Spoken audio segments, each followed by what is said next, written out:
नमस्कार दोस्तों, bank promotion exam guide में आपका स्वागत है।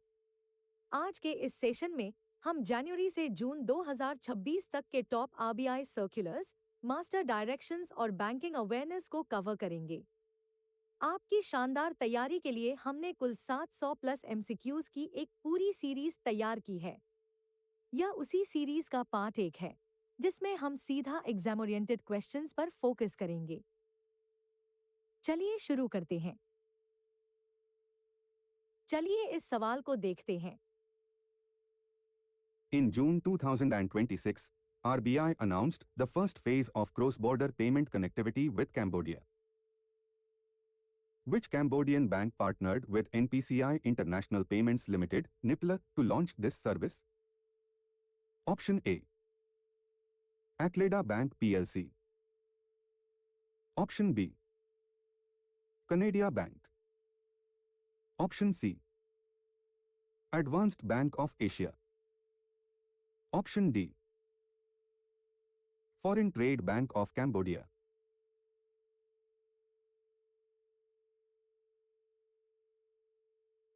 सही जवाब है ऑप्शन ए, यानी ACLEDA bank PLC. Reserve Bank of India और नेशनल बैंक ऑफ कंबोडिया ने एक नया पेमेंट सिस्टम शुरू किया है।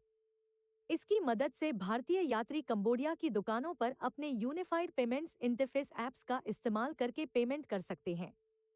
ध्यान दें, यह connection NPCI international payments limited और एक्लेडा बैंक पीएलसी के बीच हुआ है। हाल ही में 3 जून 2026 को लॉन्च हुए इस सिस्टम के बाद कंबोडिया यूनिफाइड पेमेंट्स इंटरफेस अपनाने वाला नौवां देश बन गया है। अभी के लिए यह सुविधा सिर्फ मर्चेंट पेमेंट्स के लिए है, दोस्तों को पैसे भेजने के लिए नहीं। इस नए कनेक्शन के साथ भारतीय पेमेंट सिस्टम अब कुल 9 देशों में काम कर रहा है। इनमें Singapore, United Arab Emirates, Bhutan, Nepal, Sri Lanka, France, Mauritius, Qatar और कंबोडिया शामिल है।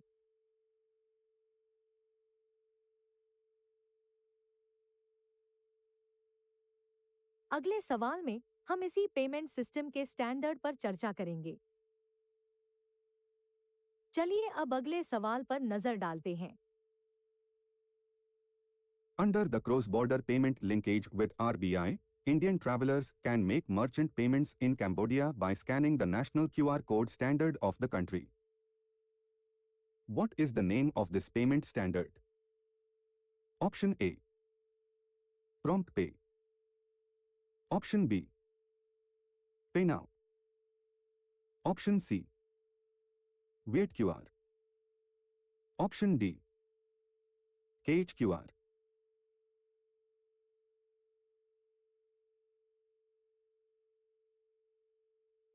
सही जवाब है ऑप्शन डी, यानी केएचक्यूआर। कंबोडिया जाने वाले भारतीय यात्री अब अपने यूनिफाइड पेमेंट्स इंटरफेस ऐप्स का इस्तेमाल करके केएचक्यूआर कोड्स को स्कैन कर सकते हैं। इसका इस्तेमाल कंबोडिया की 45 लाख से ज्यादा दुकानों पर किया जा सकता है। हाल ही में मिली जानकारी के अनुसार केएचक्यूआर कंबोडिया का आधिकारिक नेशनल क्यूआर कोड सिस्टम है, जिसे जुलाई 2022 में लॉन्च किया गया था। यह सिस्टम बाकोंग पेमेंट इंफ्रास्ट्रक्चर पर काम करता है। यह पहला कदम सिर्फ भारतीयों को कंबोडिया की दुकानों पर पेमेंट करने की सुविधा देता है, ताकि उन्हें कैश या कार्ड साथ रखने की जरूरत न पड़े। दूसरे कदम में यह योजना उल्टी दिशा में काम करेगी। इसका मतलब है कि कंबोडिया से आने वाले यात्री भी इंडिया के अंदर कोड स्कैन करके दुकानों पर पेमेंट कर सकेंगे। अगले सवाल में हम रिजर्व बैंक से जुड़ी एक और नई डेवलपमेंट को देखेंगे।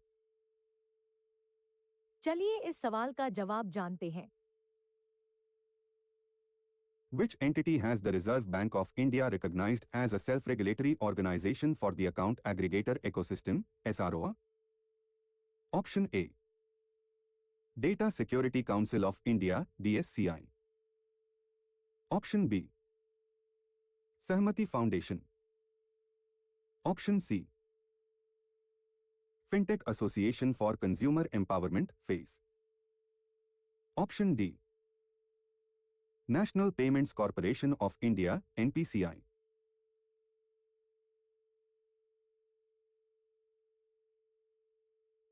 सही जवाब है ऑप्शन बी, यानी सहमति foundation. Reserve Bank of India ने सहमति फाउंडेशन को अकाउंट एग्रीगेटर इकोसिस्टम के लिए सेल्फ रेगुलेटरी ऑर्गेनाइजेशन के रूप में मान्यता दी है। एक सेल्फ रेगुलेटरी ऑर्गेनाइजेशन एक नॉन प्रॉफिट समूह होता है। हाल ही में मिली जानकारी के अनुसार सहमति फाउंडेशन को सेक्शन 8 कंपनी के रूप में रजिस्टर किया गया है। यह रेगुलेटर्स और इंडस्ट्री के सदस्यों को एक साथ मिलकर काम करने में मदद करता है। यह सुनिश्चित करता है कि हर कोई नियमों का पालन करे, जरूरी जानकारी साझा करे और ग्राहकों की सुरक्षा हो ध्यान दे। इन्हें किसी व्यक्ति या कंपनी पर जुर्माना लगाने का अधिकार नहीं है। इसी फ्रेमवर्क के तहत रिजर्व बैंक ने fintech association for consumer empowerment को भी फिनटेक सेक्टर के लिए मान्यता दी है। सहमति फाउंडेशन लोगों की अनुमति से उनका फाइनेंशियल डेटा सुरक्षित रूप से शेयर करने में मदद करता है। यह इंडिया के data empowerment and protection architecture पर आधारित है। यह फाउंडेशन 1120 से ज्यादा रेगुलेटेड फाइनेंशियल संस्थाओं, 176 फाइनेंशियल इंफॉर्मेशन प्रोवाइडर्स और 1020 फाइनेंशियल इंफॉर्मेशन यूजर्स के साथ मिलकर काम करता है। अगले सवाल में हम गवर्नमेंट सिक्योरिटीज के बारे में जानेंगे। चलिए इस सवाल को समझते हैं। What debt management tool does the Reserve Bank of India use on behalf of the Government of India to exchange an existing government security for a new one without making any cash payments? Option A. Buyback auction. Option B. Open market operation. Option C. Switch auction. Option D. Variable rate repo auction.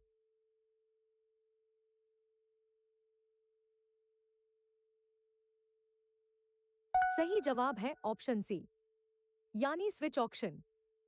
Reserve Bank of India यह auction government of India के लिए चलाता है।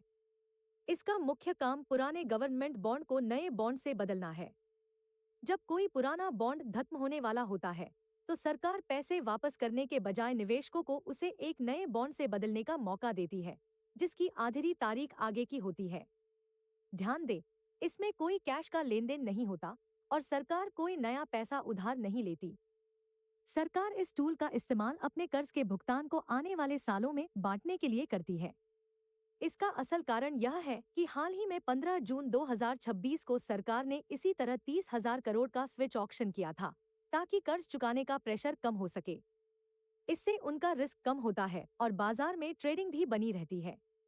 निवेशकों को भी फायदा होता है क्योंकि वे आसानी से अपना इन्वेस्टमेंट बढ़ा सकते हैं और उस पर ब्याज कमाते रह सकते हैं। रिजर्व बैंक ये सारे सौदे ई कुबेर प्लेटफॉर्म पर बाजार की कीमतों के आधार पर करता है। यह प्रक्रिया बायबैक ऑक्शन से बिल्कुल अलग है। बायबैक ऑक्शन में सरकार निवेशकों को कैश देकर पुराने बॉन्ड वापस खरीदती है, लेकिन स्विच ऑक्शन में सिर्फ एक बॉन्ड के बदले दूसरा बॉन्ड दिया जाता है।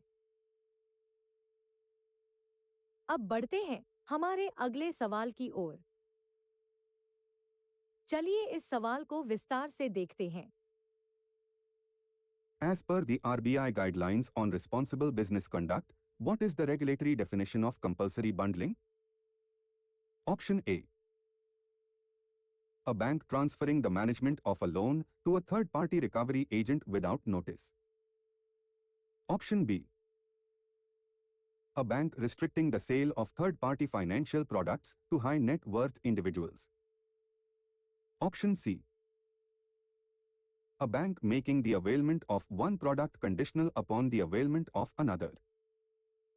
Option D. A bank offering a discounted interest rate on a loan when opening a new salary account.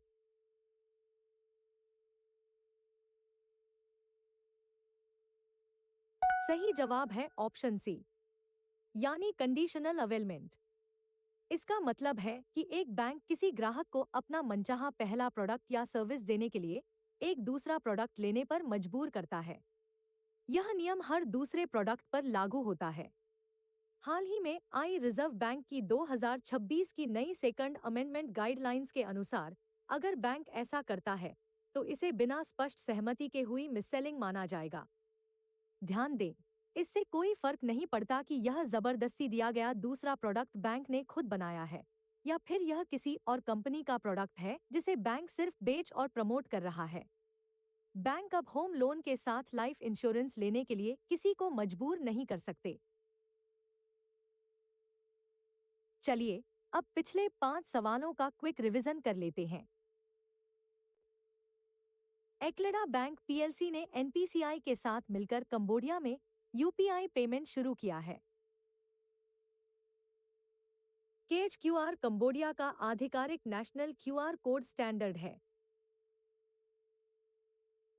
Reserve bank ने सहमति फाउंडेशन को अकाउंट एग्रीगेटर के लिए एसआरओ मान्यता दी है। स्विच ऑक्शन में बिना कैश पेमेंट के पुराने गवर्नमेंट बॉन्ड्स को नए से बदला जाता है। बैंक द्वारा एक सर्विस के साथ जबरदस्ती दूसरी सर्विस देना कंपलसरी बंडलिंग कहलाता है। चलिए इस सवाल को देखते हैं जो बैंकिंग नियमों के बारे में है। According to the RBI guidelines on responsible business conduct, how is a dark pattern legally defined? Option A. A transparent user interface created to clearly display lock-in conditions and exit penalties upfront. Option B. A deceptive user interface created to purposefully mislead users into performing unintended actions. Option C. A secure user interface created to automatically encrypt sensitive financial information during transactions. Option D. A simplified user interface created to quickly process cross-border payments and overseas remittances.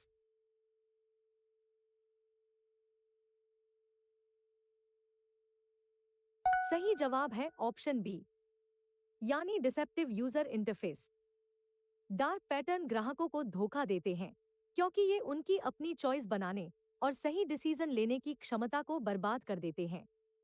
नियम कहते हैं कि dark pattern का इस्तेमाल करना एक misleading advertisement दिखाने, unfair trade practice करने या सीधे तौर पर कंज्यूमर राइट्स तोड़ने के बराबर है। ध्यान दें, रिजर्व बैंक ऑफ इंडिया ने हाल ही में साफ कर दिया है कि ये सभी सख्त नियम 1 जनवरी 2027 से पूरी तरह लागू हो जाएंगे। 1 जनवरी 2001। अगले सवाल में हम कस्टमर की सहमति से जुड़े नियम समझेंगे। चलिए इस महत्वपूर्ण सवाल को समझते हैं।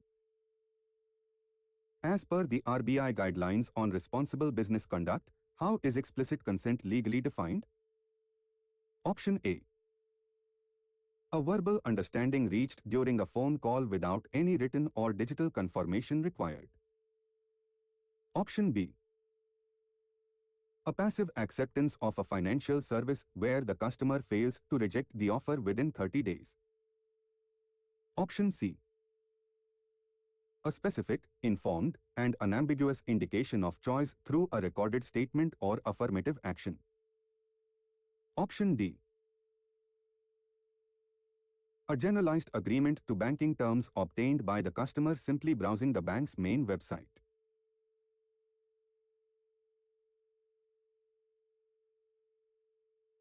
सही जवाब है ऑप्शन सी, यानी स्पेसिफिक और informed choice.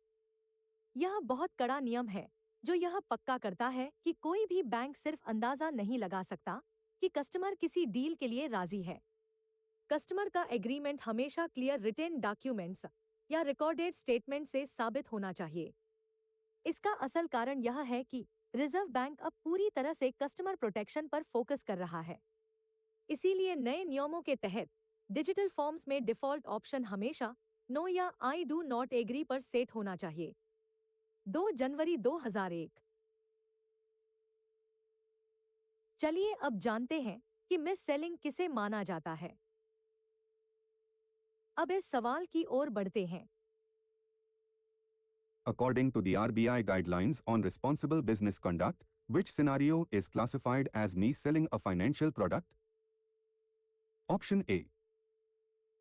Providing a customer with a physical copy of the agreement instead of a digital one. Option B. Selling a product that is unsuitable for a customer's evaluated profile, even if they provided explicit consent. Option C. Marketing a third-party insurance policy to a corporate client without prior approval from the board of directors. Option D. Offering a complimentary locker service when a customer opens a new high-value savings account.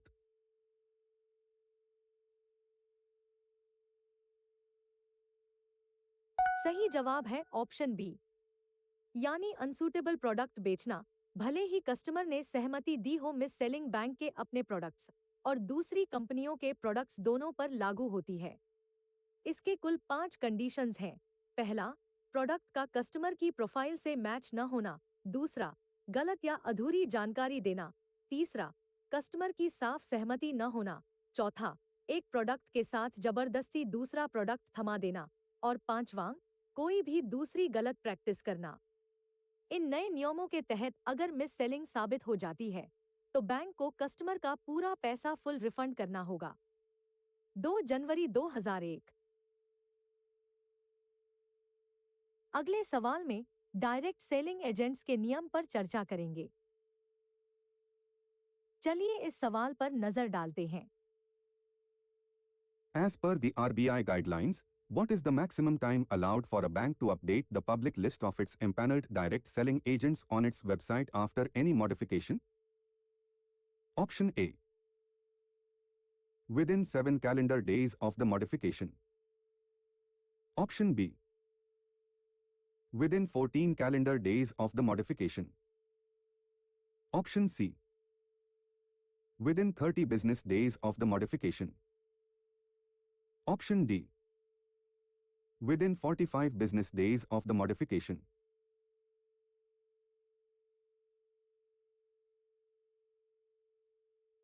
सही जवाब है option A, यानी 7 calendar days के अंदर। नियम के अनुसार बैंकों को अपनी वेबसाइट पर डायरेक्ट सेलिंग एजेंट्स और मार्केटिंग एजेंट्स की एक पब्लिक लिस्ट रखनी होती है। इस लिस्ट में एजेंट का नाम, उसका टाइप, रजिस्टर्ड एड्रेस और उन फाइनेंशियल प्रोडक्ट्स की जानकारी होनी चाहिए जिन्हें बेचने की उन्हें इजाजत है। याद रखने वाली बात है, नए नियमों के मुताबिक फ्रॉड प्रिवेंशन के लिए अगर इस लिस्ट में कोई भी बदलाव होता है तो बैंक को उसे हर हाल में 7 कैलेंडर डेज के अंदर अपनी वेबसाइट पर अपडेट करना होगा। 3 जनवरी 2001। चलिए अब रिकॉर्ड्स रखने की समय सीमा के बारे में जानते हैं। चलिए इस सवाल को समझते हैं। According to the RBI guidelines on responsible business conduct, for how long must a bank store the explicit consent records of a customer?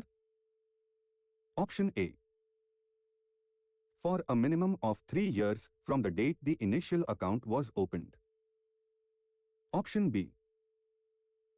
For a maximum of 5 years from the date the last transaction was completed. Option C. For a maximum of 10 years from the date the consent form was originally signed. Option D.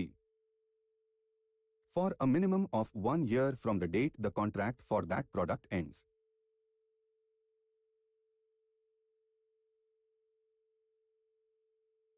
सही जवाब है option D, यानी contract खत्म होने के बाद कम से कम 1 साल तक। बैंक कस्टमर की सहमति लेने के लिए signed papers, one time password या डिजिटल अप्रूवल्स का इस्तेमाल कर सकते हैं। अगर बैंक एक ही फॉर्म में कई डिफरेंट प्रोडक्ट्स ऑफर कर रहा है तो हर प्रोडक्ट की लिस्ट अलग होनी चाहिए। ध्यान दें, इन सख्त नियमों का मकसद कंपलसरी बंडलिंग को रोकना है ताकि कस्टमर बिना किसी दबाव के सिर्फ वही सर्विस चुन सके जो वह सच में लेना चाहता है और बैंक को इसका पूरा रिकॉर्ड कॉन्ट्रैक्ट खत्म होने के 1 साल बाद तक सुरक्षित रखना होगा। 3 जनवरी 2001। चलिए अब पिछले सवालों का क्विक रिवीजन कर लेते हैं। डार्क पैटर्न कस्टमर्स को धोखा देने के लिए बनाए गए डिसेप्टिव यूजर इंटरफेस होते हैं। कस्टमर की सहमति हमेशा क्लियर डॉक्यूमेंट्स या रिकॉर्डेड अप्रूवल से साबित होनी चाहिए। अनसूटेबल प्रोडक्ट बेचना साफ तौर पर मिस सेलिंग की कैटेगरी में आता है। बैंकों को अपने एजेंट्स की लिस्ट 7 दिन के अंदर अपडेट करना जरूरी है। सहमति के रिकॉर्ड्स कॉन्ट्रैक्ट खत्म होने के 1 साल तक सुरक्षित रखने होंगे। चलिए इस सवाल को देखते हैं। To prevent deceptive digital designs, how must a bank configure the default choice for a customer to grant explicit consent on its user interface? Option A. The default choice must be set to yes or I fully agree. Option B. The default choice must be left blank to prompt an error message. Option C. The default choice must be set to no or I do not agree. Option D. The default choice must be set to remind me later or skip.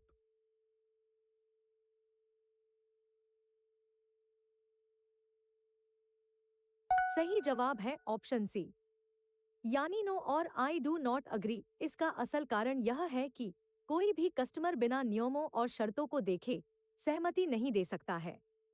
ध्यान दें, reserve Bank of India ने हाल ही में 11 deceptive design practices को ban कर दिया है और यह नियम 1 जनवरी 2027 से पूरी तरह लागू होंगे। बैंक को एग्रीमेंट से पहले लॉक इन रूल्स, पेनल्टी और मनी कमिटमेंट की जानकारी स्पष्ट रूप से देनी होगी। इसके लिए की फैक्ट स्टेटमेंट या most important terms and conditions जैसे स्टैंडर्ड फॉर्मेट का इस्तेमाल करना जरूरी है। अगले सवाल में हम इस विषय पर चर्चा करेंगे। चलिए इस सवाल को देखते हैं।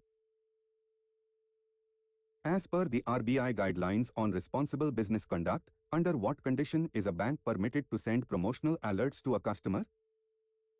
Option A. Only if the customer has maintained an active account for over 6 months. Option B. Only if the customer has provided explicit consent to receive them. Option C. Only if the promotional alert is related to a government-sponsored insurance scheme. Option D. Only if the customer has a credit card with an outstanding balance.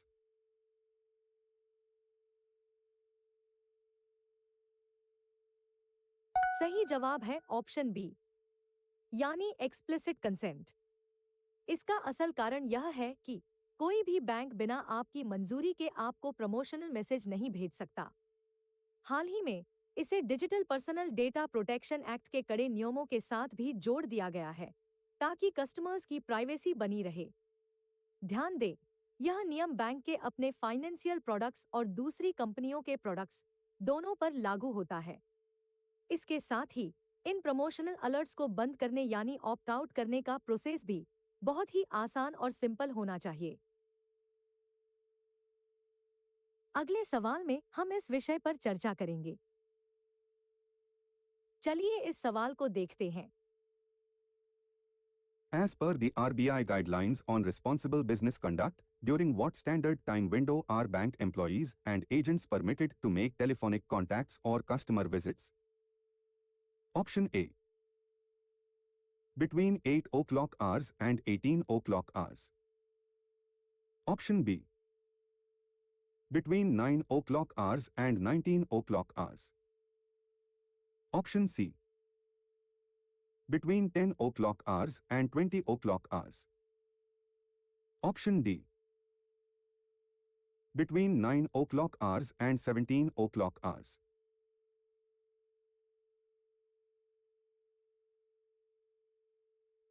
सही जवाब है option B, यानी 0900 hours to 1900 hours. ध्यान दें, reserve Bank of India ने customers की privacy और सुविधा के लिए यह सख्त नियम बनाया है ताकि उन्हें बेवक्त कॉल्स का सामना न करना पड़े। बैंक के कर्मचारी, डायरेक्ट सेलिंग एजेंट्स और डायरेक्ट मार्केटिंग एजेंट्स केवल इसी तय समय के बीच आपको कॉल कर सकते हैं या आपसे मिल सकते हैं।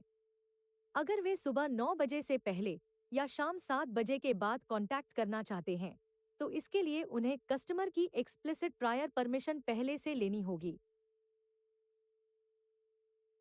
अगले सवाल में हम इस विषय पर चर्चा करेंगे। चलिए इस सवाल को देखते हैं। Under the RBI guidelines, what is a mandatory requirement before a bank agent can visit a customer at their residence, business, or office? Option A. A written approval from the branch manager. Option B. A verbal confirmation from a family member. Option C.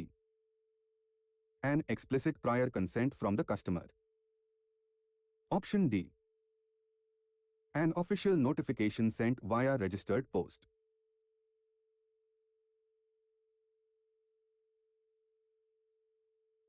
सही जवाब है option C, यानी explicit prior consent. इसका असल कारण यह है कि रिजर्व बैंक के नियमों के अनुसार कस्टमर की प्राइवेसी सबसे अहम है। बैंक के कर्मचारी या एजेंट बिना कस्टमर की साफ मंजूरी लिए उनके घर या ऑफिस नहीं जा सकते। हाल ही में रिजर्व बैंक ऑफ इंडिया ने सख्त निर्देश दिए हैं कि कस्टमर के फाइनेंशियल मामलों की जानकारी किसी और के साथ शेयर नहीं की जा सकती। अगर कस्टमर चाहे तो एजेंट को कस्टमर केयर और ग्रीवांस रिड्रेसल ऑफिशियल की कॉन्टैक्ट डिटेल्स तुरंत देनी होंगी। अगले सवाल में हम इस विषय पर चर्चा करेंगे। चलिए इस सवाल को देखते हैं। According to the RBI guidelines, what is the maximum time allowed for a bank to seek feedback from a customer after selling a financial product or service? Option A. Within a maximum period of 30 days. Option B. Within a maximum period of 45 days. Option C. Within a maximum period of 15 days. Option D. Within a maximum period of 60 days.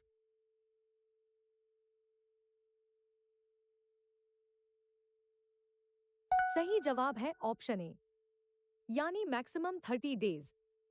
इसका असल कारण यह है कि customer को product के features और उसके रिस्क पूरी तरह समझ आए हैं या नहीं, यह जानना जरूरी है।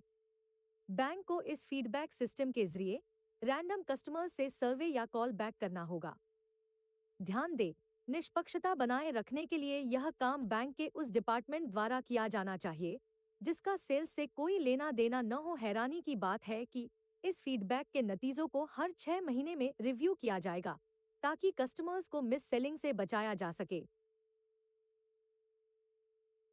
चलिए अब पिछले 5 सवालों का क्विक रिवीजन कर लेते हैं। डिजिटल प्लेटफॉर्म पर कंसेंट के लिए डिफॉल्ट चॉइस नो होनी चाहिए। प्रमोशनल अलर्ट्स भेजने से पहले बैंक को एक्सप्लिसिट कंसेंट लेना जरूरी है। बैंक एजेंट्स केवल सुबह 9 से शाम 7 बजे तक ही कॉल कर सकते हैं। कस्टमर के घर जाने से पहले एजेंट्स को प्रायर कंसेंट लेना अनिवार्य है। किसी भी प्रोडक्ट की सेल के 30 दिन के अंदर फीडबैक लेना जरूरी है। चलिए इस सवाल को देखते हैं। रिजर्व बैंक ऑफ इंडिया के रिस्पॉन्सिबल बिजनेस कंडक्ट रूल्स के अनुसार एक बैंक को अपने पोस्ट सेल कस्टमर फीडबैक के नतीजों की रिपोर्ट कितनी बार तैयार करनी होती है? As per the RBI guidelines on responsible business conduct, how often must a bank prepare a report detailing the findings from its post-sale customer feedback mechanisms? Option A. On a monthly basis. Option B. On a quarterly basis. Option C. On an annual basis. Option D. On a half-yearly basis.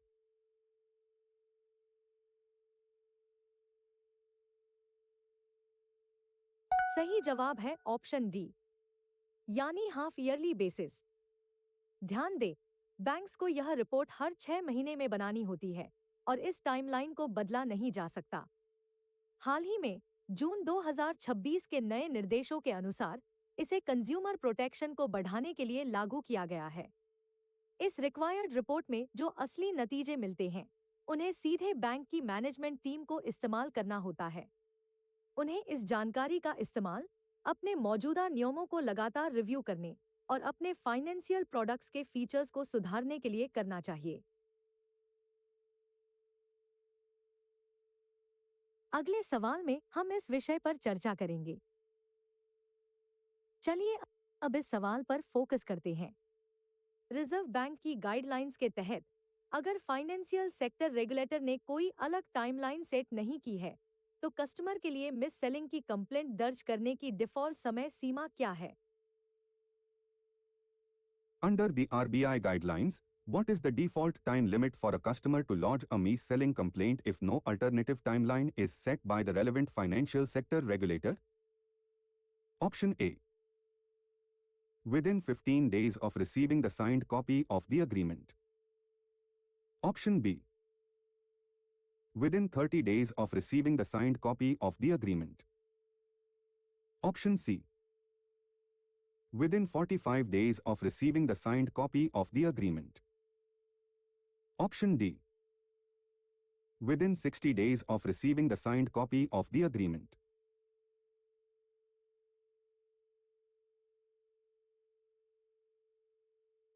सही जवाब है option B, यानी agreement की sign की हुई copy मिलने के 30 दिन के अंदर। याद रखने वाली बात है कि मेन डेडलाइन हमेशा उस फाइनेंशियल रेगुलेटर के नियमों पर निर्भर करती है जो उस प्रोडक्ट को कंट्रोल करता है। इसका असल कारण यह है कि 2026 के नए नियमों के तहत कस्टमर्स को अपनी मिस सेलिंग कंप्लेंट्स दर्ज करने का पूरा मौका मिलना चाहिए। लेकिन अगर रेगुलेटर ने कोई रूल नहीं दिया है, तो यह 30 दिन का विंडो एक बैकअप डेडलाइन का काम करता है। यह टाइम लिमिट उस पल से गिनी जाती है जब कस्टमर को साइन किया हुआ कॉन्ट्रैक्ट मिलता है। अगले सवाल में हम एक और जरूरी कॉन्सेप्ट समझेंगे। चलिए इस सवाल को समझते हैं। रिजर्व बैंक के नियमों के अनुसार अगर किसी फाइनेंशियल प्रोडक्ट की मिस सेलिंग औपचारिक रूप से साबित हो जाती है, तो एक बैंक को तुरंत क्या करने की कानूनी बाध्यता है? As per the RBI guidelines, what is a bank legally obligated to do immediately if the mis-selling of a financial product is formally established? Option A. Convert the disputed financial product into a zero-fee savings account. Option B. Issue a partial refund and adjust the remaining balance against future service fees. Option C. Instantly refund the entire amount paid by the customer. Option D. Freeze the customer's account temporarily until a formal internal audit is completed.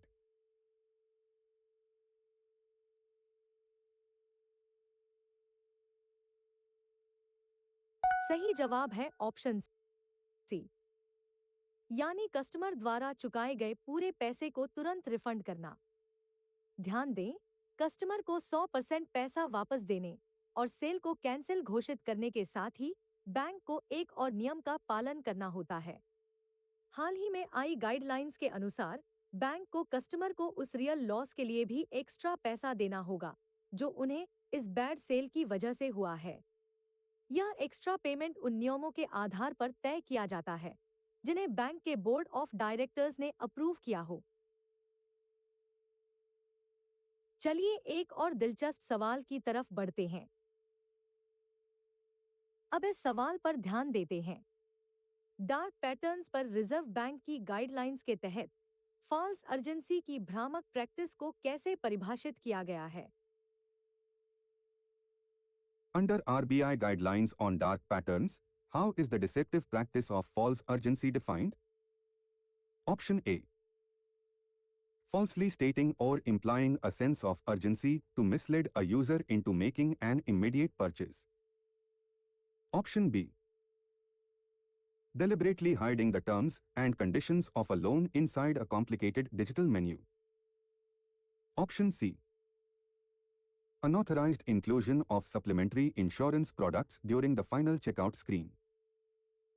Option D. Using confusing language and double negatives to misguide a user from closing their account.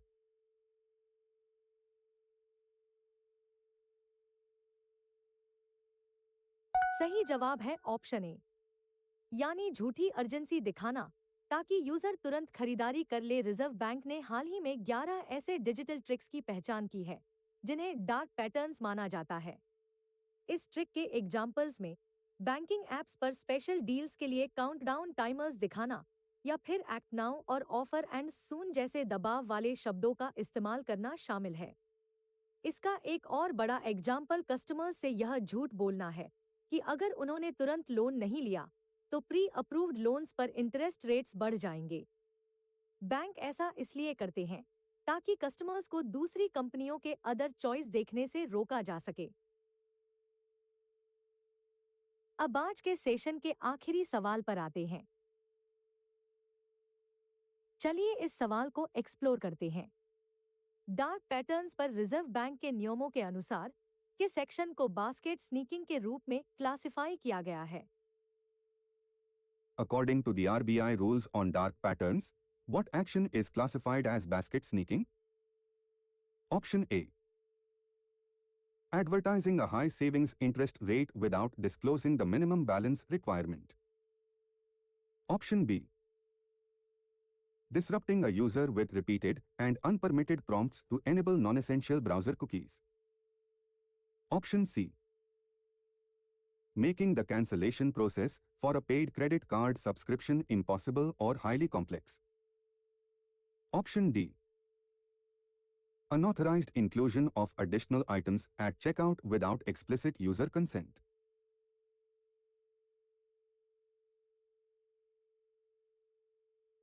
सही जवाब है option D, यानी user की स्पष्ट सहमति के बिना checkout के समय चुपके से एक्स्ट्रा आइटम्स जोड़ देना। यह ट्रिक साइड प्रोडक्ट्स, सर्विसेज या चैरिटी डोनेशंस जैसी चीजों को कार्ट में डाल देती है, जिससे फाइनल प्राइस ओरिजिनल कॉस्ट से ज्यादा हो जाता है। हाल ही में जारी गाइडलाइंस में इसका एक रियल एग्जाम्पल दिया गया है, जब कोई लेंडर बिना पूछे कस्टमर के लिए लोन प्रोटेक्शन इंश्योरेंस को ऑटोमेटिक चुन लेता है। ध्यान दें, इस नियम का एक बहुत जरूरी अपवाद भी है। अगर कोई जरूरी नीडेड फीस शुरुआत में ही साफ तौर पर दिखा दी गई है या पूरी तरह से फ्री सर्विसेज दी जा रही हैं, तो उसे बास्केट स्नीकिंग नहीं माना जाएगा। चलिए अब पिछले सवालों का क्विक रिवीजन कर लेते हैं। बैंक को कस्टमर फीडबैक रिपोर्ट हर 6 महीने में तैयार करनी होती है।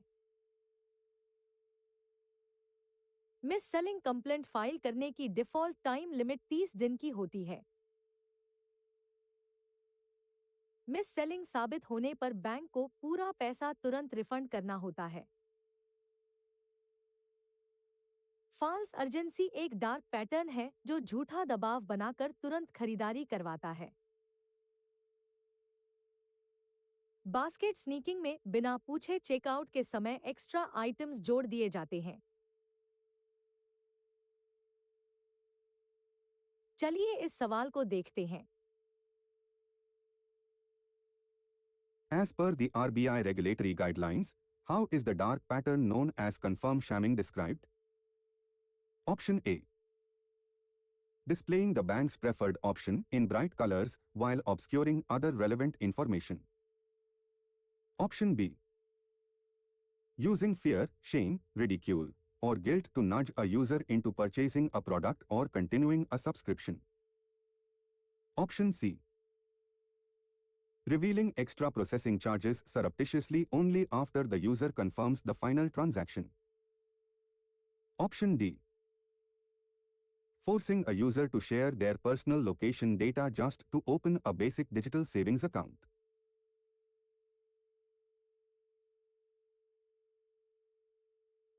सही जवाब है ऑप्शन बी, यानी यूजर्स को गिल्ट या डर दिखाकर प्रोडक्ट परचेस करने के लिए मजबूर करना। यह एक ऐसा डार्क पैटर्न है जो शब्दों या वीडियो का यूज करके आपकी फ्री चॉइस को खत्म कर देता है। बैंकिंग के मामले में अक्सर ऐसे मैसेजेस दिखाए जाते हैं जो आपको गिल्ट फील कराते हैं। उदाहरण के लिए, जब आप मार्केटिंग ईमेल्स बंद करना चाहते हैं तो आपको एक बटन पर क्लिक करना पड़ता है जिस पर लिखा होता है नो टू डील्स। इसी तरह जब आप कोई एक्स्ट्रा सिक्योरिटी नहीं लेना चाहते तो आपको मजबूरन क्लिक करना पड़ता है कि आप अपने अकाउंट को सेफ नहीं रखना चाहते। हाल ही में रिजर्व बैंक ऑफ इंडिया ने इस प्रैक्टिस को रोकने के लिए सख्त कदम उठाए हैं। याद रखने वाली बात है कि ये नए नियम 1 जनवरी 2027 से पूरी तरह से लागू होंगे। अगले सवाल में हम इस विषय पर चर्चा करेंगे। चलिए इस सवाल को देखते हैं। Under the RBI rules on dark patterns, what happens when a bank deploys a forced action? Option A. A user is deceptively shown a lower loan interest rate but charged a higher one upon final application. Option B. A user is disrupted and annoyed by repeated requests designed to secure commercial gains for the bank. Option C. A user is forced to buy an additional product or share personal information solely to buy their intended product. Option D. A user is deliberately misled by double negatives in privacy settings to inadvertently enable data sharing.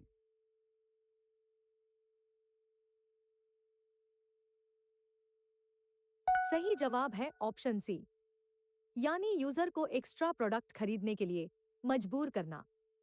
यह trick तब use होती है जब आपको अपनी पसंद की चीज पाने के लिए किसी अनरिलेटेड सर्विस को सब्सक्राइब करना पड़ता है। इसका एक अच्छा उदाहरण मोबाइल बैंकिंग में दिखता है। जब आप पर्सनल लोन के ऐड को क्लोज करते हैं, फिर भी वह आपको लोन पेज पर भेज देता है। लेकिन अगर कोई ऐप ऑफिशियल रूल्स के तहत आपके कैमरा एक्सेस या लोकेशन की परमिशन मांगता है, तो उसे फोर्स्ड एक्शन नहीं माना जाता। इसका असल कारण यह है कि ऐसे डिजाइन यूजर्स की चॉइस को पूरी तरह से खत्म कर देते हैं। ध्यान दें, अगर आपके साथ ऐसा होता है, तो आप सीधे आरबीआई ओम्बड्समैन के पास इसकी शिकायत कर सकते हैं।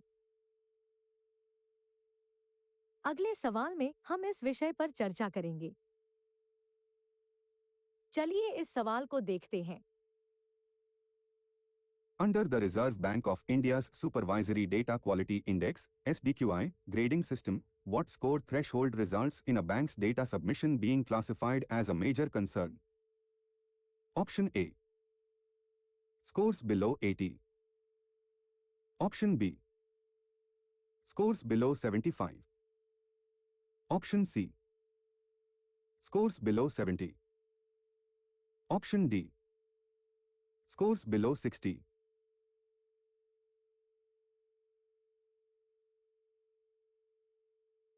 सही जवाब है ऑप्शन सी, यानी 70 से कम score. Reserve Bank of India bank data की क्वालिटी चेक करने के लिए सुपरवाइजरी डेटा क्वालिटी इंडेक्स का यूज करता है। इसमें मुख्य रूप से 4 चीजें देखी जाती हैं: एक्यूरेसी, टाइमलीनेस, कंप्लीटनेस और कंसिस्टेंसी। अगर स्कोर में कोई कमी आती है, तो उसे बाकी पैरामीटर्स से अच्छी तरह से बैलेंस किया जाता है। इस सिस्टम में स्कोर को 4 अलग-अलग हिस्सों में बांटा गया है। 70 से कम स्कोर चिंता का विषय है, 70 से 80 के बीच सुधार की जरूरत है, 80 से 90 एक्सेप्टेबल है और 90 से ऊपर का स्कोर अच्छा माना जाता है। इसका असल कारण यह है कि रिजर्व बैंक ऑफ इंडिया के लिए अर्ली रिस्क का पता लगाना बहुत जरूरी है। ध्यान दें, यह बेहतरीन सिस्टम बेसल कमिटी के इंटरनेशनल रूल्स पर पूरी तरह से आधारित है। अगले सवाल में हम इस विषय पर चर्चा करेंगे। चलिए इस सवाल को देखते हैं। In the March 2026 Supervisory Data Quality Index (SDQI) report by the Reserve Bank of India, what was the overall score recorded for scheduled commercial banks (SCBs)? Option A. 92.1. Option B. 90.9. Option C. 90.7. Option D. 89.3.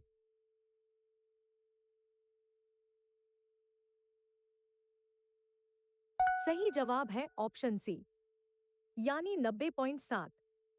मार्च 2026 के quarter में scheduled commercial banks का overall data quality score 90.7 रहा। हालांकि यह दिसंबर 2025 के 90.9 score से थोड़ा सा कम था। इसके बावजूद यह पिछले साल मार्च के 89.3 स्कोर से काफी ज्यादा बेहतर है।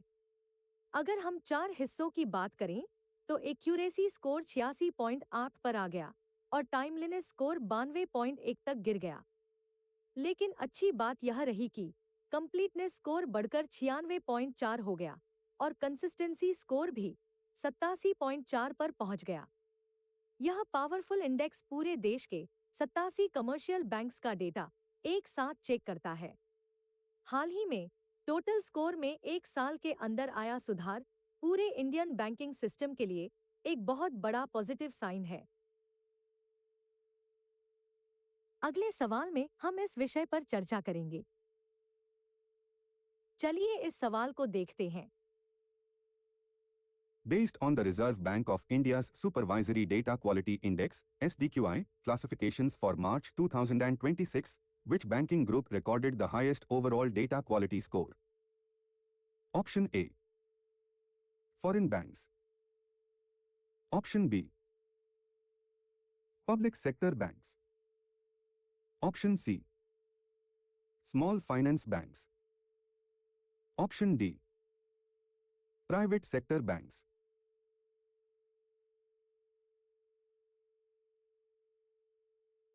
सही जवाब है ऑप्शन ए, यानी फॉरेन बैंक्स। मार्च 2026 की डेटा क्वालिटी रिपोर्ट के अनुसार इंडिया में काम कर रहे फॉरेन बैंक्स ने 91.4 के साथ सबसे ज्यादा स्कोर हासिल किया।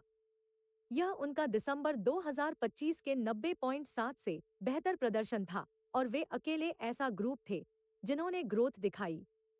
वहीं दूसरी ओर पब्लिक सेक्टर बैंक्स का स्कोर गिरकर 90.7 ही रह गया। सबसे भारी गिरावट प्राइवेट सेक्टर बैंक्स में देखी गई, जो 89.3 पर आ गए।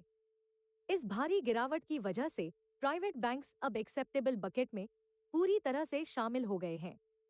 वहीं स्मॉल फाइनेंस बैंक्स का स्कोर 90.4 रहा, जो कि पिछले क्वार्टर के मुकाबले कम था, लेकिन फिर भी उन्होंने अपना गुड स्टेटस बरकरार रखा। हाल ही में प्राइवेट बैंक्स के स्कोर में इतनी बड़ी गिरावट आना सिस्टम के लिए एक चिंता का विषय बन गया है। ध्यान दें, ये सभी बैंक्स मास्टर डायरेक्शन 2024 के कड़े नियमों से बंधे हैं, इसलिए इन्हें अपना डेटा बिल्कुल सटीक रखना होता है। चलिए अब पिछले सवालों का क्विक रिवीजन कर लेते हैं। यह डार्क पैटर्न यूजर्स को गिल्ट फील कराकर सब्सक्रिप्शन के लिए मजबूर करता है। फोर्स्ड एक्शन यूजर्स को अनचाहे प्रोडक्ट्स खरीदने के लिए पूरी तरह से मजबूर करता है। 70 से कम SDQI स्कोर डेटा क्वालिटी के लिए चिंताजनक है। शेड्यूल्ड कमर्शियल बैंक्स का मार्च 2026 का स्कोर 90.7 था। मार्च 2026 में फॉरेन बैंक्स ने सबसे बेहतरीन डेटा क्वालिटी स्कोर हासिल किया। चलिए इस सवाल को देखते हैं। Which organization introduced the lead bank scheme in December 1969? Option A. National Bank for Agriculture and Rural Development, NABARD. Option B. Ministry of Finance, MOEF. Option C. Securities and Exchange Board of India, SEBI. Option D. Reserve Bank of India, RBI.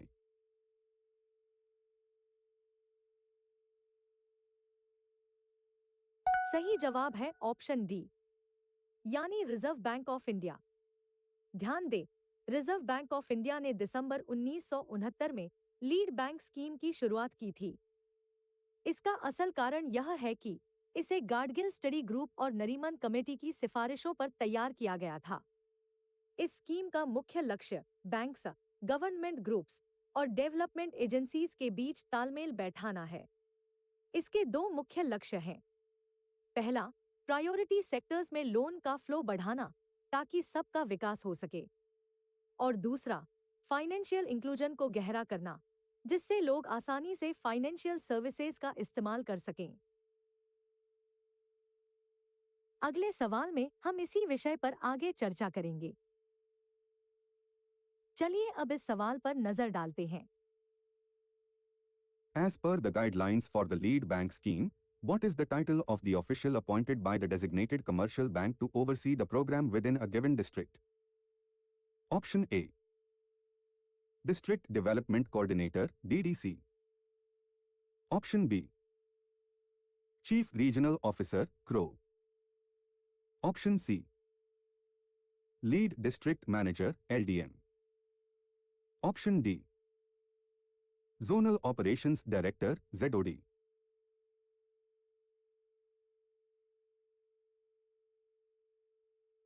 सही जवाब है option C, यानी lead district manager. चुना गया lead bank local banks, government और नाबार्ड के कामों को एक साथ लाता है। यह टीम वर्क, प्रायोरिटी एरियाज में लोन का फ्लो सुधारता है और फाइनेंशियल इंक्लूजन को बढ़ावा देता है। ध्यान दें, लीड डिस्ट्रिक्ट मैनेजर अकेला ही एक जिले के अंदर लीड बैंक स्कीम का पूरा जमीनी काम संभालता है। इसका असल कारण यह है कि यह अधिकारी डिस्ट्रिक्ट कंसल्टेटिव कमेटी का प्रमुख कन्वेनर भी होता है, जो सभी फैसलों को लागू करवाता है। चलिए इस टॉपिक से जुड़ा एक और सवाल देखते हैं। चलिए इस सवाल को समझते हैं। Under the district level framework of the lead bank scheme, which organization is required to appoint the District Development Manager, DDM? Option A. National Bank for Agriculture and Rural Development, NABARD. Option B. State Bank of India, SBI. Option C. Reserve Bank of India, RBI. Option D. Small Industries Development Bank of India, SIDBI.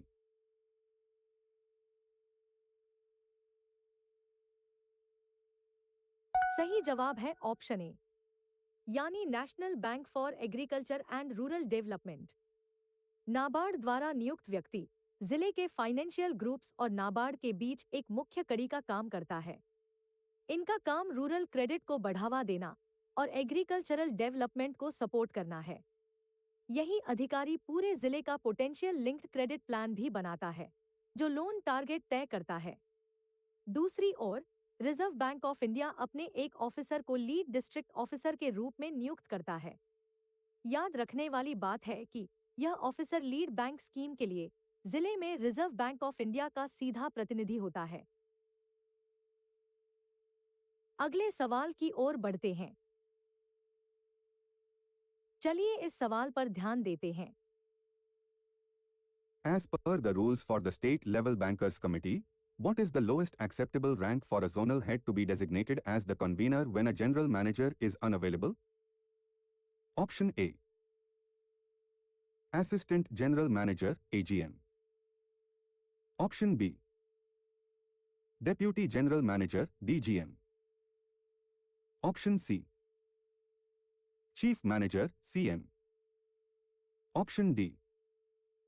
Regional Director, RD.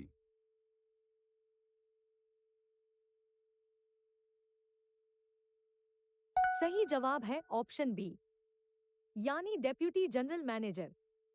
नियमों के अनुसार convener bank को अपने एक general manager को state level bankers committee का convener बनाना होता है। अगर इस लेवल का अधिकारी उपलब्ध नहीं है, तो कन्वेनर बैंक के जोनल हेड को चुना जा सकता है। ध्यान दें, ऐसा सिर्फ तभी हो सकता है जब जोनल हेड की रैंक डेप्यूटी जनरल मैनेजर से कम ना हो। इसका असल कारण यह है कि इस राज्य स्तरीय समिति में बहुत बड़े फैसले लिए जाते हैं और मीटिंग्स की अध्यक्षता अक्सर मैनेजिंग डायरेक्टर या एग्जीक्यूटिव डायरेक्टर करते हैं। चलिए एक और महत्वपूर्ण सवाल हल करते हैं। चलिए इस सवाल को भी हल करते हैं। How many structural tiers make up the operating framework of the lead bank scheme in each state and union territory? Option A. A dual tier structure covering only blocks and districts. Option B. A four-tier structure including a national monitoring group. Option C. A three-tier structure consisting of base, intermediate, and apex levels. Option D. A five-tier structure spanning villages, blocks, districts, states, and central levels.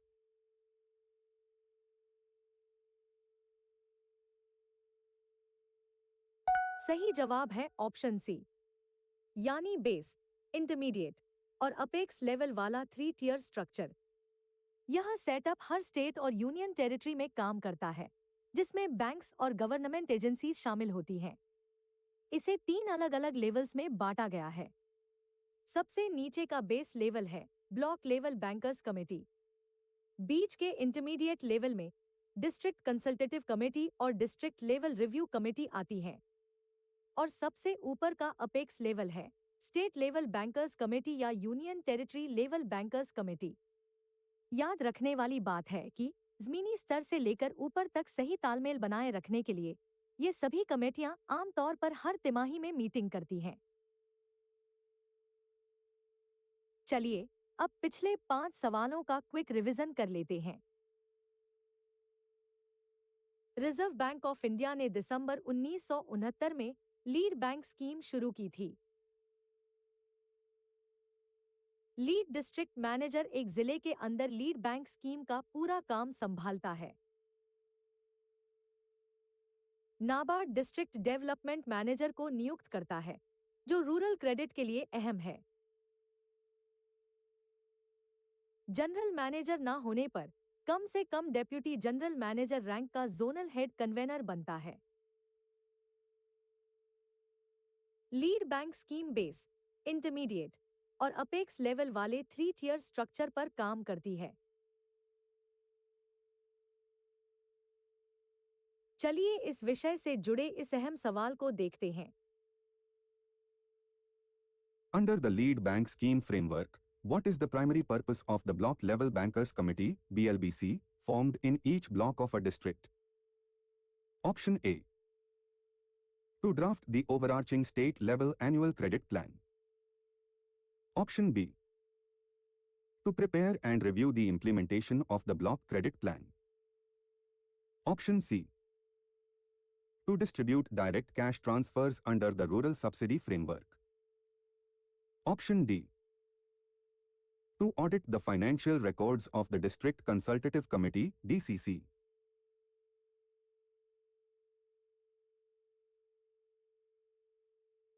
सही जवाब है option B, यानी block credit plan तैयार करना और उसे लागू करना।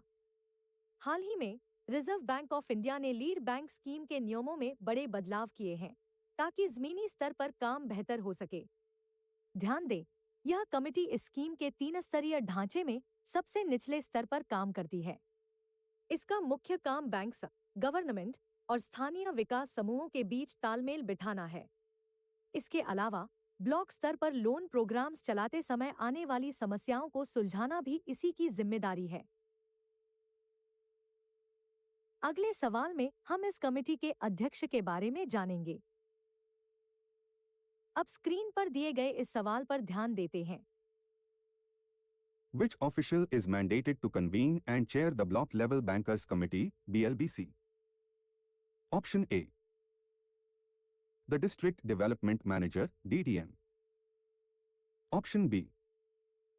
The Block Development Officer (BDO). Option C. The Lead District Officer (LDO). Option D. The Lead District Manager (LDM).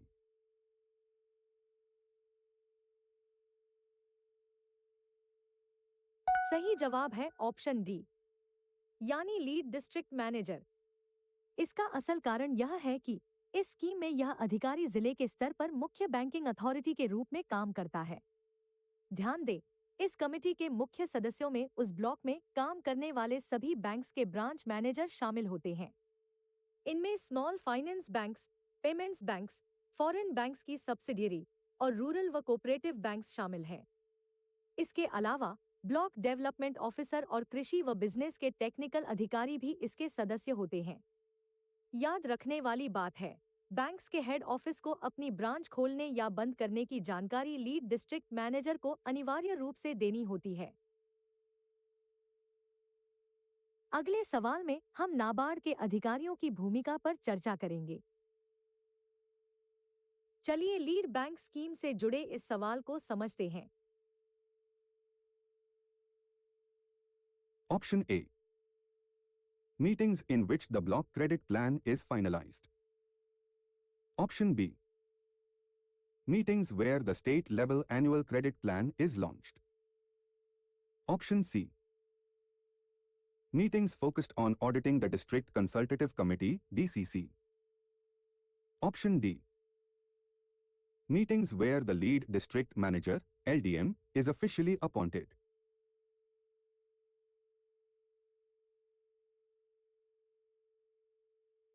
सही जवाब है ऑप्शन ए, यानी वे मीटिंग्स जिनमें ब्लॉक क्रेडिट प्लान फाइनल किया जाता है।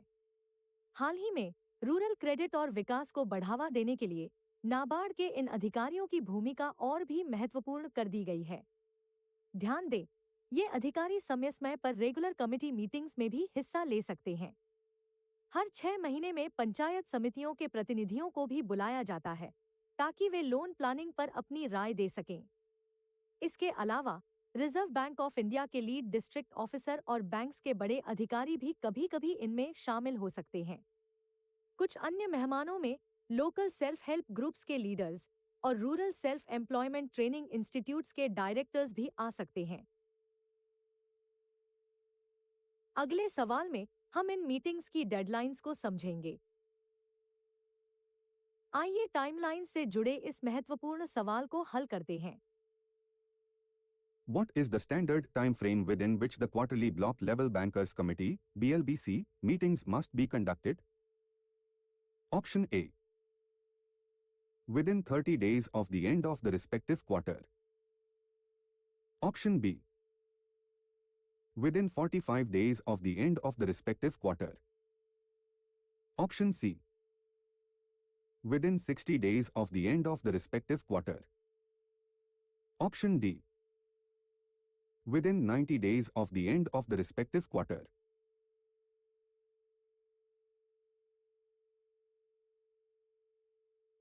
सही जवाब है ऑप्शन सी, यानी संबंधित तिमाही के खत्म होने के 60 दिन के भीतर। हाल ही में डिजिटल इंफ्रास्ट्रक्चर बेहतर होने से यह सुनिश्चित किया गया है कि किसी भी स्थिति में मीटिंग्स में देरी ना हो। ध्यान दें, नॉर्थ ईस्टर्न क्षेत्र के लिए एक विशेष नियम है जहां वे साल में कम से कम 2 बार मीटिंग कर सकते हैं। पहली मीटिंग सितंबर में होती है ताकि ब्लॉक क्रेडिट प्लान पूरा हो सके और दूसरी मार्च में प्रोग्रेस चेक करने के लिए होती है। प्राकृतिक आपदा होने पर या ब्रांच में केवल एक वर्कर होने पर सदस्य वीडियो कॉल के जरिए भी जुड़ सकते हैं।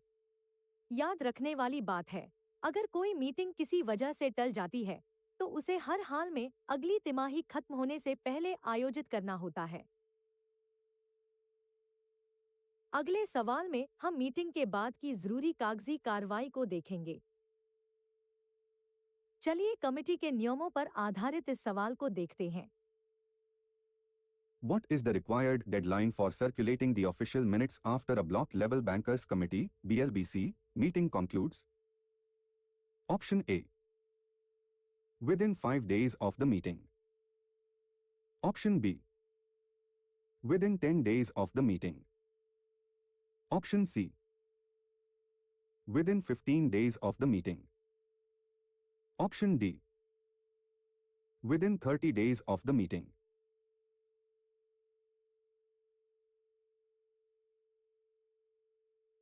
सही जवाब है ऑप्शन बी, यानी मीटिंग खत्म होने के 10 दिन के भीतर। इसका असल कारण यह है कि आरबीआई के नए दिशा निर्देशों में जमीनी स्तर पर काम की रफ्तार बढ़ाने के लिए यह सख्त नियम बनाया गया है। ध्यान दें, लीड डिस्ट्रिक्ट मैनेजर को एक मजबूत ट्रैकिंग सिस्टम बनाना होता है ताकि तय किए गए काम समय पर पूरे हो सकें। इन ब्लॉक मीटिंग्स के पूरे काम पर मध्यस्तरीय डिस्ट्रिक्ट कंसल्टेटिव कमेटी हमेशा नजर रखती है।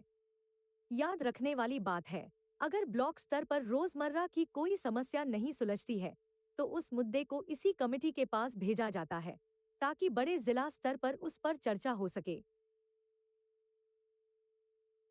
चलिए अब पिछले 5 सवालों का क्विक रिवीजन कर लेते हैं। ब्लॉक लेवल बैंकर्स कमेटी का मुख्य काम ब्लॉक क्रेडिट प्लान तैयार करना और लागू करना है। इन ब्लॉक लेवल बैंकर्स कमेटी की मीटिंग्स की अध्यक्षता हमेशा लीड डिस्ट्रिक्ट मैनेजर करता है। नाबार्ड के अधिकारी को ब्लॉक क्रेडिट प्लान फाइनल करने वाली मीटिंग्स में आना जरूरी है। हर तिमाही के खत्म होने के 60 दिन के भीतर मीटिंग करना अनिवार्य होता है। कमेटी मीटिंग के मिनट्स को 10 दिन के भीतर सभी सदस्यों तक पहुंचाना जरूरी है। चलिए इस सवाल को देखते हैं।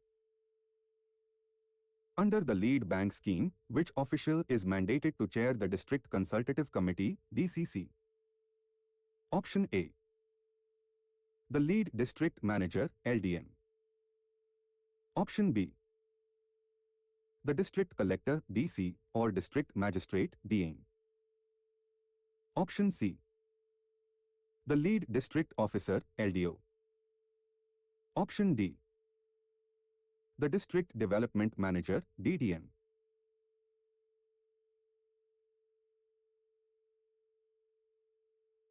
सही जवाब है ऑप्शन बी, यानी डिस्ट्रिक्ट कलेक्टर या डिस्ट्रिक्ट मजिस्ट्रेट। ध्यान दें, डिस्ट्रिक्ट कंसल्टेटिव कमेटी का मुख्य काम डिस्ट्रिक्ट क्रेडिट प्लान बनाना और उसे चेक करना है। हाल ही में रूरल डेवलपमेंट को तेज करने के लिए इन कमेटियों की भूमिका काफी अहम हो गई है। इस कमेटी में small finance bank, payments bank और रीजनल रूरल बैंक सहित सभी कमर्शियल बैंक शामिल होते हैं। इसके अलावा रिजर्व बैंक ऑफ इंडिया अपना लीड डिस्ट्रिक्ट ऑफिसर भेजता है और नाबार्ड भी अपना डिस्ट्रिक्ट डेवलपमेंट मैनेजर भेजता है। उन जिलों में जहां छोटे बिजनेस ग्रुप्स हैं, वहां एमएसएमई डेवलपमेंट ऑफिस के डायरेक्टर को भी एक ऑफिशियल गेस्ट के रूप में बुलाया जाता है। अगले सवाल में हम इस विषय पर चर्चा करेंगे। चलिए इस सवाल को देखते हैं।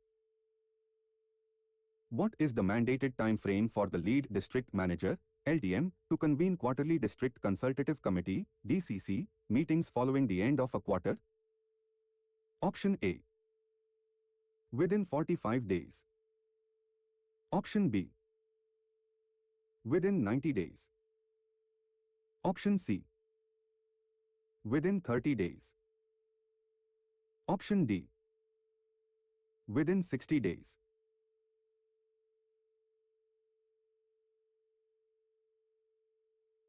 सही जवाब है ऑप्शन डी, यानी 60 दिनों के भीतर। याद रखने वाली बात है कि लीड डिस्ट्रिक्ट मैनेजर को हर साल 15 जनवरी तक पूरे साल के लिए एक मीटिंग शेड्यूल बनाना होता है। हाल ही में रिजर्व बैंक के मास्टर सर्कुलर के मुताबिक समय पर डेटा आना बहुत जरूरी है। इसलिए क्वार्टर खत्म होने से 15 दिन पहले डेटा भेजने का रिमाइंडर जाना चाहिए।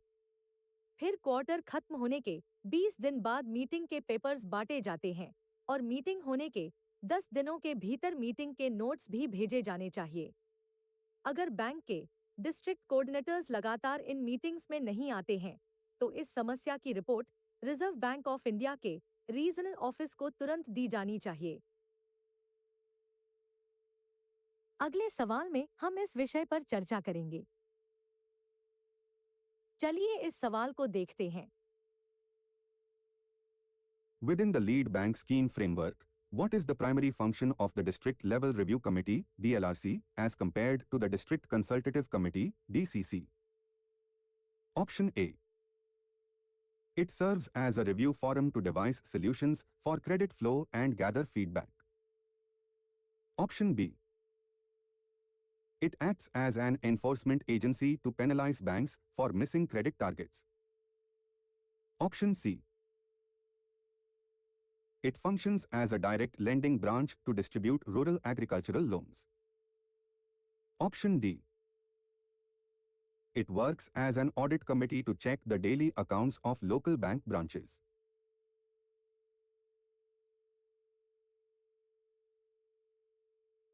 सही जवाब है ऑप्शन ए, यानी यह क्रेडिट फ्लो के लिए सॉल्यूशंस और फीडबैक जुटाने के लिए एक रिव्यू फोरम के रूप में काम करता है।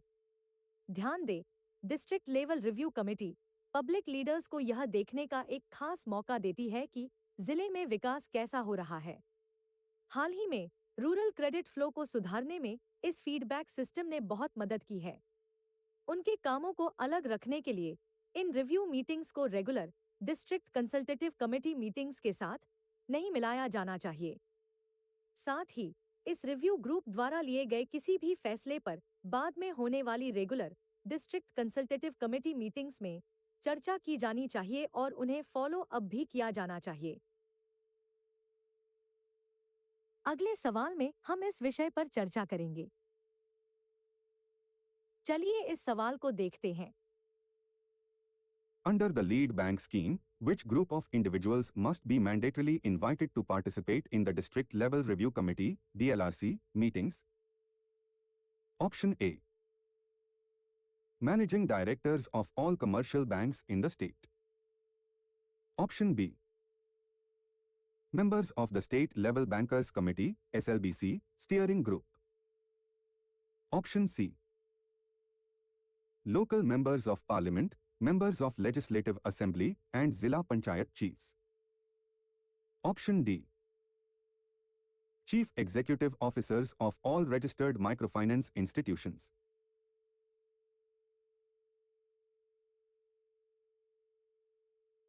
सही जवाब है ऑप्शन सी, यानी local members of parliament, members of legislative assembly और जिला पंचायत चीफ्स। हैरानी की बात है कि ज़मीनी हकीकत जानने के लिए नॉन ऑफिशियल्स का शामिल होना बहुत उपयोगी माना जाता है, इसलिए इन्हें बुलाना मैंडेटरी है।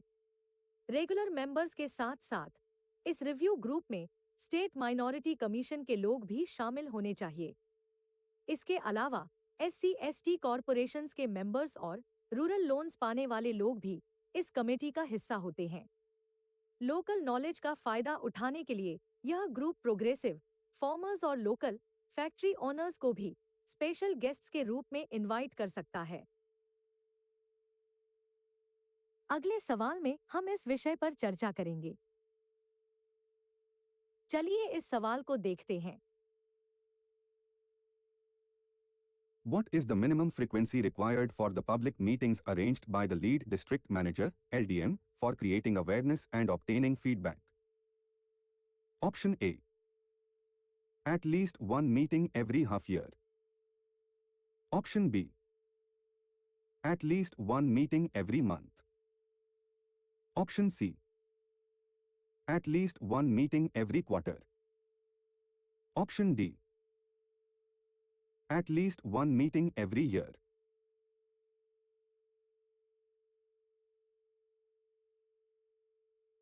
सही जवाब है ऑप्शन सी, यानी कम से कम हर क्वार्टर में एक मीटिंग। इन पब्लिक मीटिंग्स को बैंक्स और अन्य ग्रुप्स के साथ मिलकर किया जाता है ताकि लोगों को बैंकिंग के बारे में सिखाया जा सके।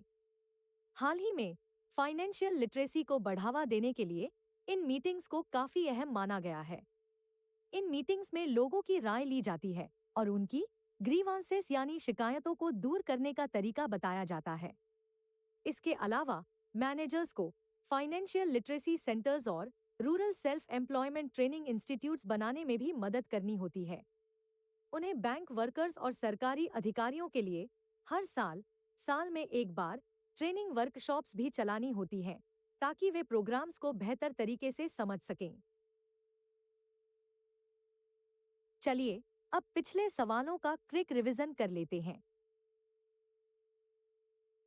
डिस्ट्रिक्ट कंसल्टेटिव कमेटी की अध्यक्षता डिस्ट्रिक्ट कलेक्टर करते हैं।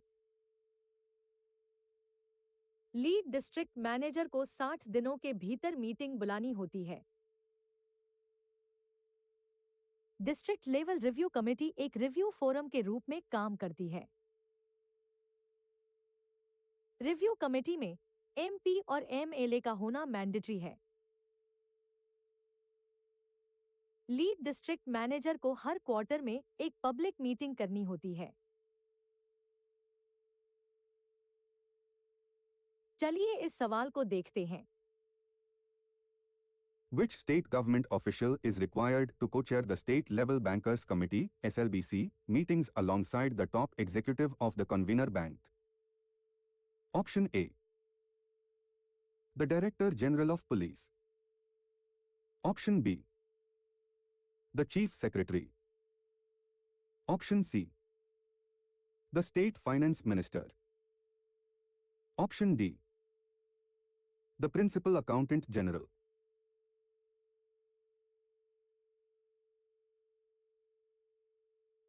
सही जवाब है ऑप्शन बी, यानी चीफ सेक्रेटरी। ध्यान दें, हाल ही में कर्नाटक की 174वीं एसएलबीसी मीटिंग भी इसी नियम के तहत एडिशनल चीफ सेक्रेटरी की अध्यक्षता में हुई थी। एसएलबीसी की मीटिंग्स को कन्वेनर बैंक के चेयरमैन या मैनेजिंग डायरेक्टर और राज्य सरकार के चीफ सेक्रेटरी द्वारा जॉइंट लीडरशिप में लीड किया जाना चाहिए। अगर बैंक के एमडी या सीईओ नहीं आ पाते हैं, तो रिजर्व बैंक ऑफ इंडिया के रीजनल डायरेक्टर को यह मीटिंग लीड करनी होती है। इसके अलावा साल में कम से कम एक बार राज्य के चीफ मिनिस्टर को भी आमंत्रित करना अनिवार्य है। चलिए अब अगले सवाल की ओर बढ़ते हैं। चलिए इस सवाल को देखते हैं। What is the standard time frame within which the quarterly State Level Bankers Committee (SLBC) meetings must be conducted? Option A. Within 15 days from the end of the respective quarter. Option B. Within 30 days from the end of the respective quarter. Option C. Within 45 days from the end of the respective quarter. Option D. Within 60 days from the end of the respective quarter.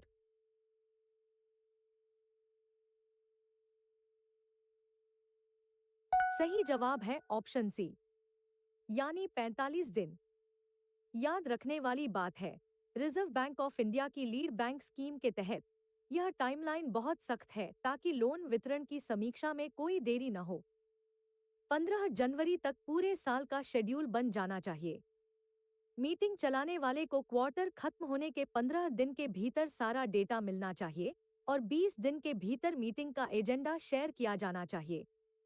जब 45 दिन के भीतर meeting हो जाती है, तो उसके 10 दिन के भीतर नोट्स सभी को भेज दिए जाने चाहिए। इसके बाद मीटिंग के नोट्स भेजने के 30 दिन के भीतर सभी सौंपे गए कामों का रिव्यू होना अनिवार्य है। चलिए अब अगले सवाल की ओर बढ़ते हैं। चलिए इस सवाल को देखते हैं। What is the primary responsibility of the steering subcommittee constituted within the State Level Bankers Committee (SLBC)? Option A. To audit the financial statements of rural cooperative banks. Option B. To distribute agricultural subsidies to local farmers. Option C. To investigate customer complaints against private lenders. Option D.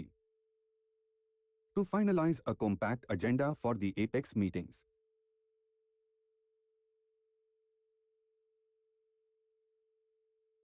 सही जवाब है option D, यानी main meeting के लिए एक compact agenda तैयार करना। इसका असल कारण यह है कि मुख्य एसएलबीसी में सदस्यों की संख्या बहुत बड़ी होती है, इसलिए यह छोटी कमेटी पहले ही जरूरी मुद्दों को फिल्टर कर लेती है ताकि मुख्य मीटिंग का समय बचे। यह स्टीयरिंग सबकमिटी मुख्य ग्रुप को चलाने वाले व्यक्ति द्वारा लीड की जाती है। इसके सदस्यों में फाइनेंस और एग्रीकल्चर जैसे अहम सरकारी विभागों के टॉप अधिकारी शामिल होते हैं। इसके साथ ही रिजर्व बैंक ऑफ इंडिया और नाबार्ड के बड़े लीडर्स और राज्य में अच्छी खासी पहुंच रखने वाले 2-3 बैंक भी इसका हिस्सा होते हैं। चलिए अब अगले सवाल की ओर बढ़ते हैं। चलिए इस सवाल को देखते हैं। Which state-level entity is mandatorily required to be included in the Subcommittee on Digital Payments (SCDP) to address security issues? Option A. State-level law enforcement entities. Option B. Consumer rights advocacy groups. Option C. Private cybersecurity consulting firms. Option D. Independent chartered accountant bodies.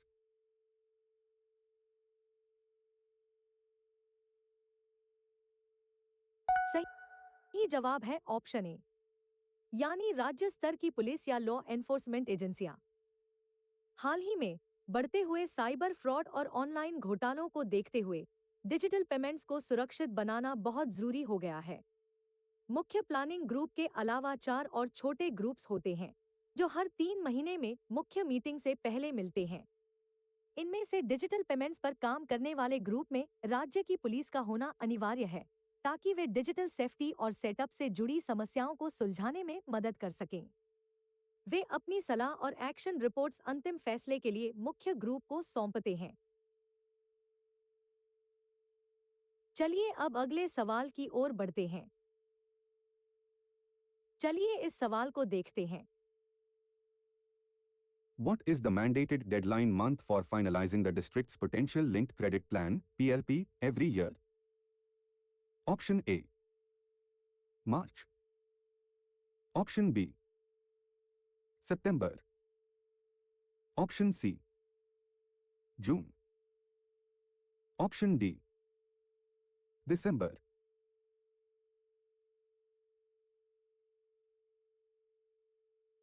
सही जवाब है option B, यानी सितंबर।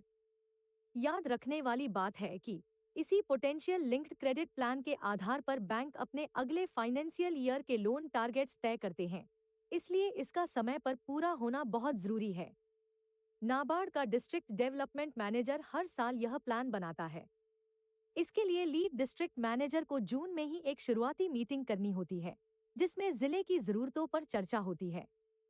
जब सितंबर में यह final plan तैयार हो जाता है तो बैंकों के हेड ऑफिस अपने ब्रांच क्रेडिट प्लान्स बनाने के लिए मंजूर किए गए लोन आइडियाज को आगे भेज देते हैं।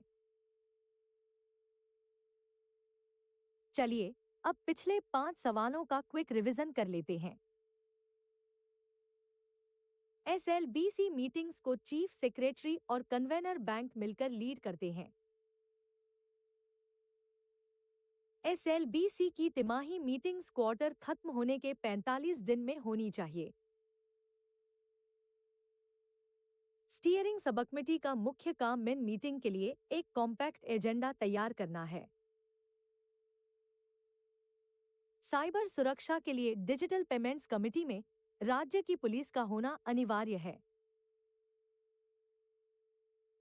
नाबार्ड द्वारा पोटेंशियल लिंक्ड क्रेडिट प्लान को हर साल सितंबर तक फाइनल करना जरूरी है। चलिए इस सवाल को देखते हैं। By what date each year must the State Level Bankers Committee Convener Bank officially launch the aggregated state level annual credit plan? Option A. The 1st of April. Option B. The 15th of January. Option C. The 31st of March. Option D. The 1st of July.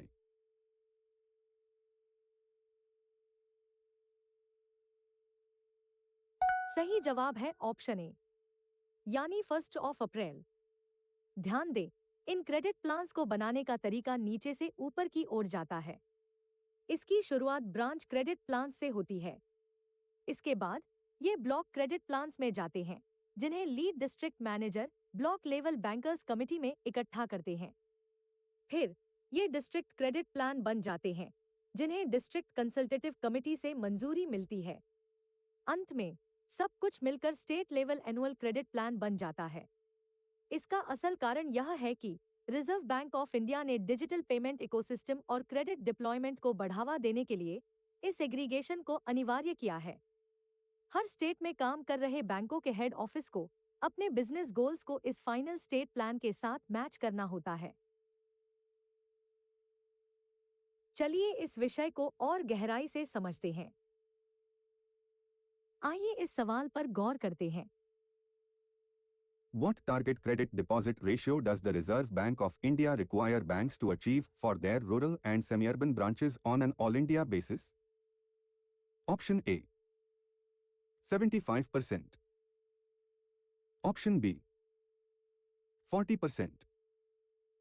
Option C, 60%. Option D, 20%.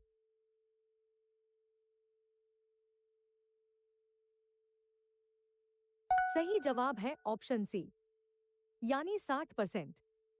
याद रखने वाली बात है, बैंकों को हर एक single branch या हर district के लिए इस टारगेट नंबर तक पहुंचना जरूरी नहीं है। हालांकि बैंकों को यह पक्का करना होगा कि अलग अलग रीजन्स के बीच कोई बहुत बड़ा अंतर न हो। इसका असल कारण यह है कि रिजर्व बैंक ऑफ इंडिया इसके जरिए क्रेडिट डिप्लॉयमेंट में रीजनल इम्बैलेंस को कम करना चाहता है। इसे चेक करने के लिए क्रेडिट डिपॉजिट रेशियो लोन के पैसे को उस जगह के आधार पर देखता है जहां उसे असल में इस्तेमाल किया जाता है। बैंक के मेन ऑफिस लेवल और स्टेट लेवल पर मेजरमेंट में इस्तेमाल किए गए लोन के पैसे के साथ साथ रूरल इंफ्रास्ट्रक्चर डेवलपमेंट फंड का पैसा भी शामिल होता है। लोकल डिस्ट्रिक्ट लेवल पर मेजरमेंट केवल इस्तेमाल किए गए लोन के पैसे को देखता है। आइए बैंकिंग सेक्टर की कुछ और गाइडलाइंस पर नजर डालते हैं। चलिए इस महत्वपूर्ण सवाल को समझते हैं। Under the lead bank scheme, what credit deposit ratio threshold, along with missed credit targets, requires the formation of a special subcommittee to draw up a monitorable action plan? Option A, below 50%. Option B, below 40%. Option C, below 30%. Option D, below 60%.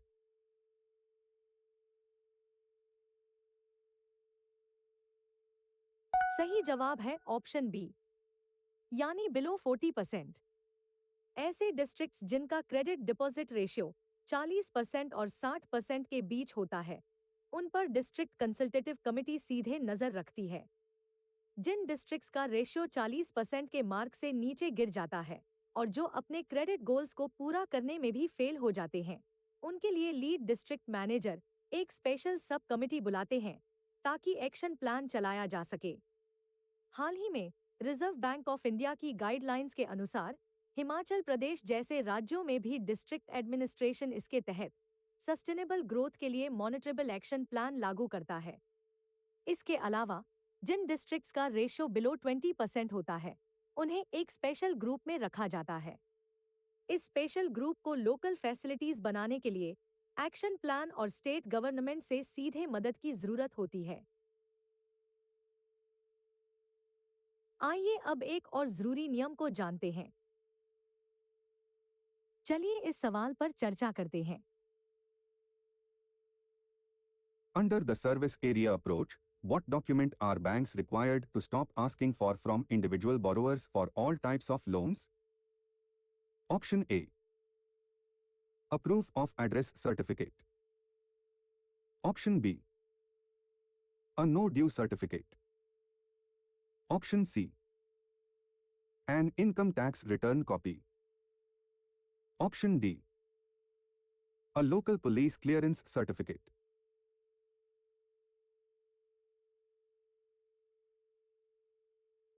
सही जवाब है option B, यानी no due certificate. Service area approach कहता है कि rural और semi urban branches को government backup programmes के लिए असाइन किए गए एरिया रूल्स को फॉलो करना होगा। हालांकि उन्हें अभी भी अपने असाइन किए गए एरिया के बाहर रहने वाले लोगों को लोन देने की अनुमति है। इस सर्टिफिकेट को मांगे बिना लोन लेना आसान बनाने के लिए बैंक बोरोवर को चेक करने के अन्य तरीकों का इस्तेमाल कर सकते हैं। इसका असल कारण यह है कि रिजर्व बैंक ऑफ इंडिया सभी बोरोवर्स, विशेषकर सेल्फ हेल्प ग्रुप्स को हैसल फ्री क्रेडिट देना चाहता है ताकि मल्टीपल फाइनेंसिंग से बचा जा सके। Bank credit checking companies borrower के return promises, central registry records, अन्य ग्रुप मेंबर्स द्वारा किए गए चेक्स या अन्य लेंडर्स द्वारा शेयर की गई जानकारी का इस्तेमाल कर सकते हैं।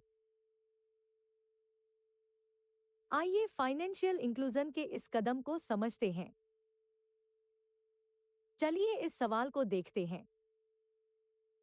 As part of the banking penetration guidelines, What is the minimum percentage of total new banking outlets that must be opened in Tier 5 and Tier 6 unbanked rural centers? Option A, 15%. Option B, 33%. Option C, 50%. Option D, 25%.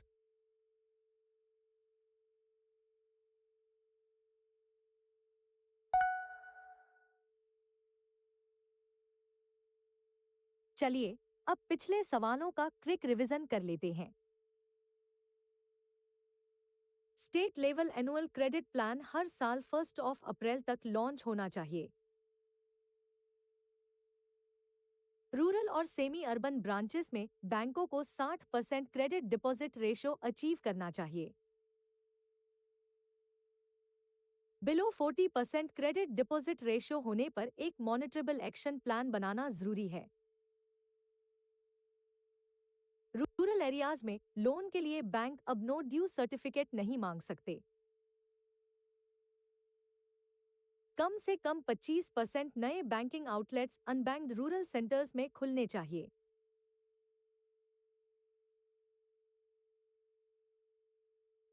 तो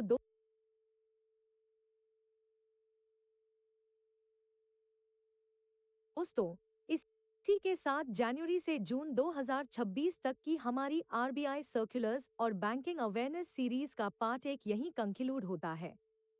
हमने आपके लिए total 700 plus MCQs तैयार किए हैं, जिन्हें हम इसी तरह मल्टीपल पार्ट्स में लेकर आएंगे। अब हम आपसे मिलेंगे इसके नेक्स्ट पार्ट में। हमारे चैनल को लाइक और सब्सक्राइब करना ना भूलें। और हाँ, पार्ट 2 देखना बिल्कुल मिस मत करिएगा। धन्यवाद।